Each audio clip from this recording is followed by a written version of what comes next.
going to talk to you today about marking for machine quilting. A lot of us do quilting without any marking at all, but it's nice to add marked quilting to your repertoire too. You can get exact repeats and exact perfect shapes, which works well for some quilts. Doesn't have to be done on all of them, but it's nice to know how to do this in addition. The designs can come from a lot of places. I collect a lot of books that have continuous line designs that are specially made for machine quilting. They've got long lines for your stitching, so you don't have to break the stitching real often to be able to continue across your quilt. And I actually have a lot of these books myself, just because you never know what shape you're going to want for different quilts. So every time a new one comes out, I at least look at it and often get them for my own collection. The designs also can come in packets. Here's a really nice packet from Golden Threads that has a lot of associated feather designs. They work well together to give a unified look to your quilt because this whole collection goes together as a group of feathers. Another favorite designer of mine is Harry Wallner. She does really complicated looking continuous line designs, but she makes it easy for you by giving you a little road map. Right here, well, let me open it up. Here's the whole big design, and you might look at that and go, oh my gosh, how would I figure out where I'm going next? Well, she has this little road map right here that tells you where to start and where to stitch and where to go next. So here's just a brief tour of her design. She has you start at the top of this flower and follow it down to here. Then following the road map, you go up to do the inside part of the flower and down to this side. Think of this as a flame, the inside of the flame, the middle line of the flame, the outer line of the flame, and on to the next flower, and then before you know it, you're back at a flower again. You can go all the way around this entire piece in just one single line of stitching. She's got a lot of different collections, and all of these are things I like to have at my house, so I have many designs to choose from when I'm getting ready to mark a quilt. Another thing that's real handy is stencils. And these stencils you lay on your quilt and you mark through the slots. Stencils often are best marked on a quilt top before it's layered, but you can do it on a layered quilt if you forgot to or couldn't make a decision before you got around to the layering time. And once again, this has a little road map to show you where you're going, because when you just look at the whole design, it can be mind-boggling to figure out how you're going to go around that whole thing. Here are several others with road maps. Every time you see a nice little S shape, that's probably a continuous line design. Another with a road map. Here's one that's been really fun to use. And then here's one that is not designed as continuous line, but you can make it be, and I'll show you in a little bit how we're going to do that. So that's stencils. You also can use templates, and templates can come in little sets of graduated sizes, and these are nice, simple shapes that are real versatile. You can make up your own designs, drawing on paper and making a stencil out of it, or marking right on your quilt around the edges. I sometimes make my very own stencils. Probably everybody knows how to fold paper and make a snowflake, and this is the same kind of an idea. If I take a piece of paper the size of the piece I need to fill on my quilt, I can fold it and cut it out, and I only have to cut, an eighth of the piece correctly, and because of the fold, they'll all be duplicate sizes. Open it up, trace it onto template plastic, and use this template to mark around. Here's a nice shape for filling in a setting triangle. And if I need a different size, I'll just take it to a copy machine and enlarge it or make it smaller and make a new template out of it. You can see I have an extra line in here. So when I mark around this on my quilt, I'll remember that I want to put in that little line too. Just gives a little bit more detail to that shape. Well, how are we going to get these marks on the quilt? I have a bunch of different marking tools. I brought in everything I have at home and a few marking tools from some friends too. For any kind of marking tool you ever use, you always want to be sure to test it first. You want to test to make sure that it gives you a line that you can actually see while you're quilting. And for machine quilting, you're going pretty fast. You need to have a really distinct line. And you want to be sure that you can remove that mark when you want to. So be sure to read the instructions, and if you have a marker that comes in a package and all the information is on the package, be sure you save that and put the marker back in it. You don't want to get them mixed up. This is the infamous blue marker. A lot of people are afraid to use this marker because they've heard bad stories about it not coming out of the fabric. I've never had that problem at all, but maybe it's because I'm so careful about using it. This specific marker is set by heat, so I don't want to iron my quilt after I've marked it, or put it in a hot car and drive to Arizona and leave it there for 2 weeks. That'd probably set it too. This is removed by water, and not just spraying of water, but completely immersing the quilt in water. If you just spray, the marking will go down into your batting and may come back later. So I mark this on quilts that I know I'm going to immerse when I'm all done with the quilting. And here's how you make sure that you can see the marks on there. That works real well. I'd be able to see that very, very well if I were machine quilting. Here's another marker. This is a thicker one, and it's one you also might want to use that too if that's the right color for you. And if you have a thicker mark, you might feel better about hitting the marks as you're stitching. This is a chalk marker. Leaves a thinner line, and you're going to need the directions to see how to remove it. Sometimes these brush off as you're quilting, but it doesn't seem to be a problem with this particular fabric. Here's another chalk marker in blue. So it's what you can see, and of course if I were marking a quilt, I would take this fabric and rinse it or whatever the instructions say to get rid of those particular marks. This is kind of a cool marker. It has 3 different markers all in the same thing. It has a white marker, a colored one, and a pencil marker in it too. Marking on dark fabrics can be problematic. Here's one way, anyway, to do that. This is a fine white marking pen. I'm just going to put a little line here. And this is a mark that shows up as a little bit of time goes by. You see, when I first drew it, you could barely see it, and now it's starting to show up. This one is removed by ironing. So you want to be sure you don't mix that up with your other things. And so I always put this one back in its package so I don't forget that I need an iron to remove this particular one. Another way to mark is with the quilt pounce. A lot of you may have used this already. There's a reservoir in here that you put chalk in, and then you just rub this across your fabric with stencil between. So I'll just do that here. When it says pounce, you don't pounce it onto your fabric.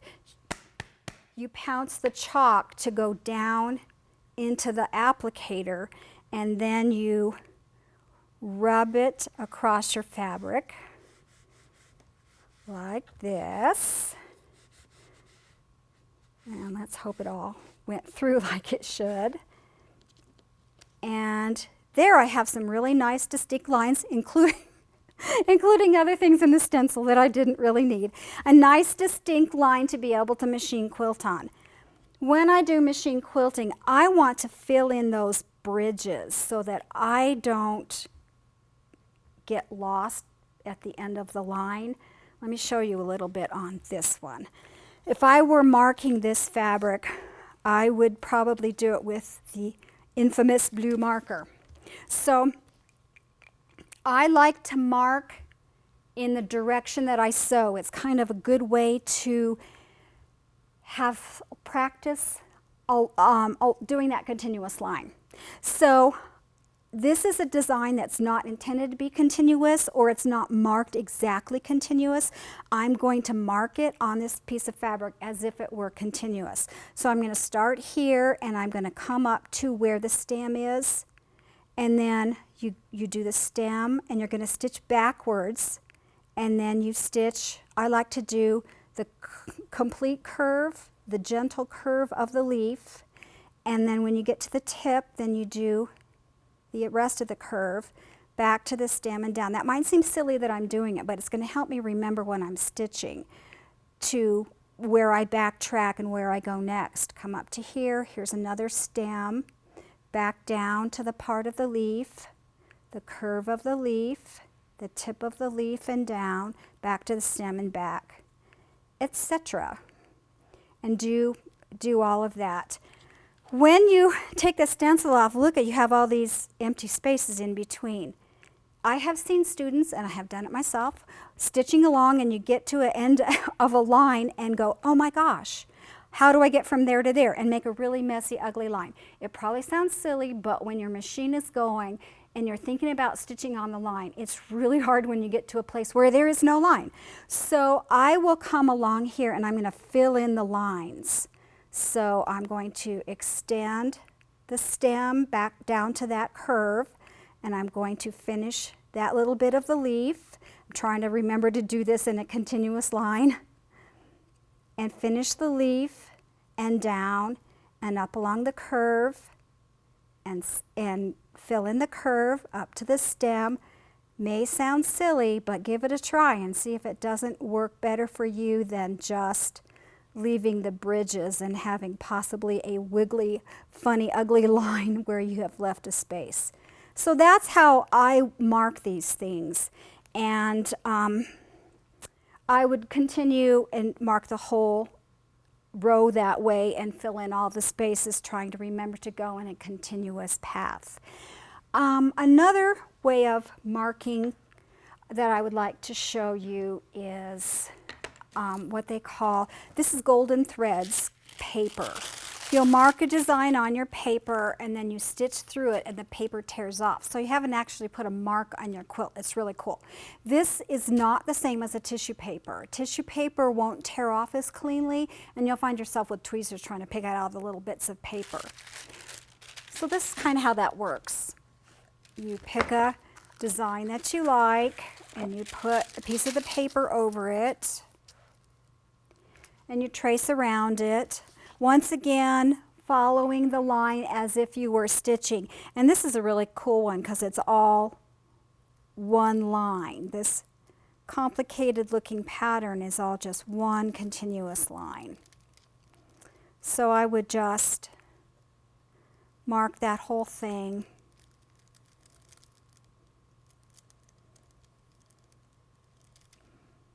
Which I won't do right now. Mark that whole thing, and then in just a little bit I'll show you a really quick way to make duplicates of that. But before we do that, I want to show you how you would mark on dark fabric. This is a light box, and I've got one of Harry Wallner's really cool continuous line designs. And even very dark fabric, you can see the design through the fabric when you've got the light box behind it. And I would use a white marker to mark this. And once again, I would follow the path that is marked on this little part right here, which starts at the inside of a heart. And this is that white marker that doesn't seem to show up until a couple seconds after you've marked it. The tricky part about marking on a light box is you can't always tell where you've been. So you have to kind of pay attention. But anyway, that's how I would mark this whole thing on a light box. So most of you don't have a light box at home, and I don't have one either. But there are things that you can do that are just as good as a light box. If you have a really small quilt or small things you're marking, you can use a window on a sunny day and just tape your quilt up to the window with with your pattern taped underneath it. Or if you have a dining room table that has leaves, you can pull the leaves out and you can put a storm window over it and a lamp underneath. It's really glamorous, but it works well. Or if you have a glass top coffee table, that really works well too. So I'm going to get out my sewing machine and show you how I'm going to make multiple copies of that Golden Threads little pattern that I showed you a second ago. So here's the little pattern that I traced from the book onto Golden Threads paper, and I've stacked several layers of the paper underneath it. I think I have 8 layers. You can probably do up to 10 or 12. Well, try it and find out what you can do. And I'm going to stitch on this line, and I'll perforate multiple pieces by doing this. And once again, I'm still going to stitch this the way that I will quilt when I'm actually quilting, so that I've traveled that path before and that muscle memory can help me get it right. So I've got my machine set on needle down, and I'm just going to stitch along the lines.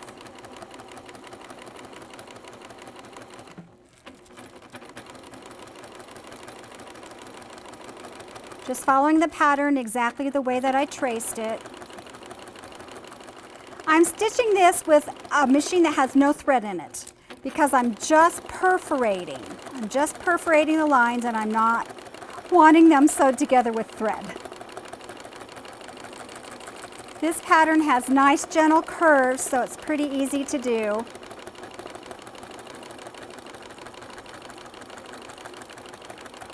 And although I'm not staying exactly on the lines, it'll still be a good pattern to quilt along. I have my machine set for needle down, so every time I stop, the needle will be down and this piece won't get out of place. If I need to stop and figure out where I'm going next, that's fine too.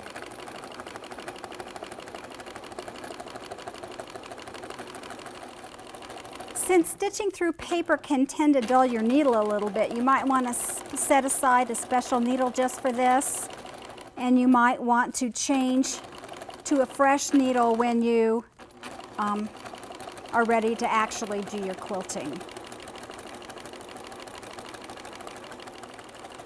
I want to be sure I don't stitch into my pins.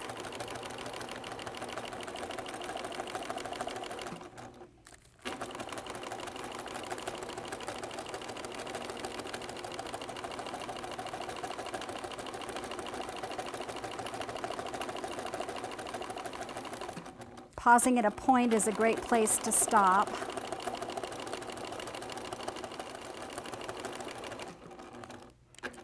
So there, I've stitched around the whole pattern, perforating the line, or mostly on the line. And if I pull this apart, you can see I've got 8 separate patterns from just stitching through at one time. And now I'm going to pin one of those onto the little sample I have ready to stitch. I'll pin that and I'll be ready to stitch, but I better thread my machine first. So one of the perforated patterns has been pinned to my little layered sample here, and I have thread in my machine, which is helpful for quilting, and I'm just going to quilt along the lines.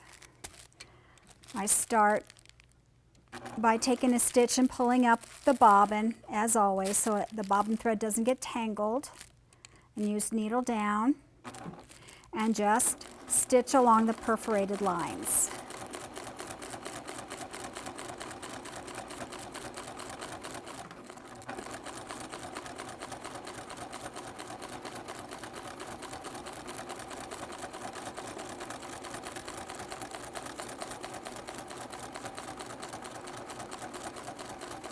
I like to stop where there's a point.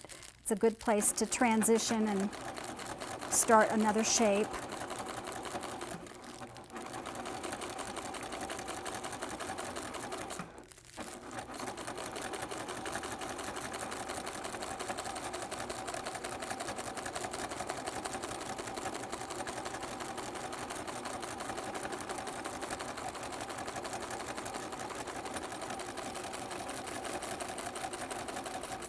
I've stitched just one of those little flower shapes, and that's enough to show you how this Golden Threads paper works. So Here's the one little shape that's quilted, and you can probably tell I didn't even catch all of my lines very well. But what I want to do is show you how nicely this paper tears off. Tore off the big parts, and even the little tiny parts come off real easily. Anything that's left in there, you can just kind of scratch and get it off. So that's just a great way to mark your quilt without quilting and be able to have the markings come right off. Now I want to show you a couple of quilts that I've quilted with marked motifs and show you a little bit how I did that. I brought a couple of quilts that have marked quilting that I did on them. This is a little snowball block that I happen to have exactly the right size template or stencil to fit in it. So that doesn't always happen, but it's always exciting when it does. And if it hadn't been the right size, I could have traced it on paper and blown it up or shrunk it in a copy machine. This poor quilt didn't get its border quilted because it had to be hanging in a shop for a class before I had time to quilt it.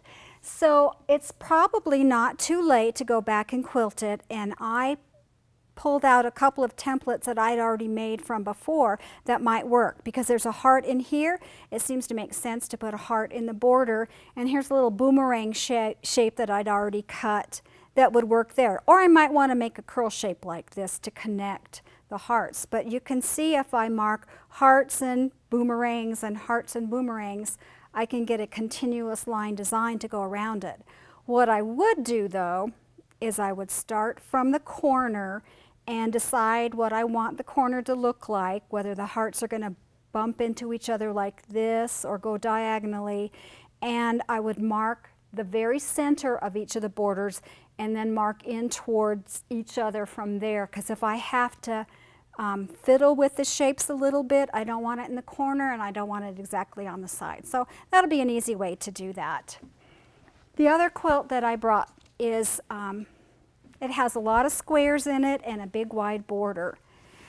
Whenever you have a bunch of squares, it's always kind of fun to quilt circles, overlapping circles. It gives a nice curved lines which are good added to straight lines of squares. I made a template that's just the right size to go through all of those corners. I got out a piece of graph paper, I drew my 3-inch square, and with a compass point in the middle, I drew a circle that would cut right through the corners of the square. And I just mark overlapping circles. And it didn't take all that long to do it. And this makes a continuous line design too. I changed threads with each of the fabric colors, and so you can do a continuous path around each of the colors. For the border, I pulled out some of the designs that I've had that I really liked. And this is one of Harry Wallner's that I loved the hearts here, but this flower was more quilting than I wanted to do. So I adapted it a little bit. Plus the hearts weren't quite the right size. So I took a piece of paper that was the size of the length of my border, and I folded it and folded it and folded it until I had a good size for the pattern repeat. And I traced that onto template plastic. So this is the fancy heart here, and I traced around that and moved the heart, and I made another template for the inside of the heart. Was from there, and I just centered it in this heart, and I traced around that. And instead of that fancy flower shape, I just put in a simple heart and teardrop. So all of this is continuous line, and I wanted to be sure that the corner was real pretty. So I've got 2 hearts butting up against each other, and then there was space to put in just a teardrop to finish that out. So this is how I do my marking and my quilting. I really love to do marked designs because I like having the designs be exactly the same across the quilt. It's a nice thing to add to doing free motion on marked designs too. So I hope that something that I've shown you here today will inspire you to give this a try.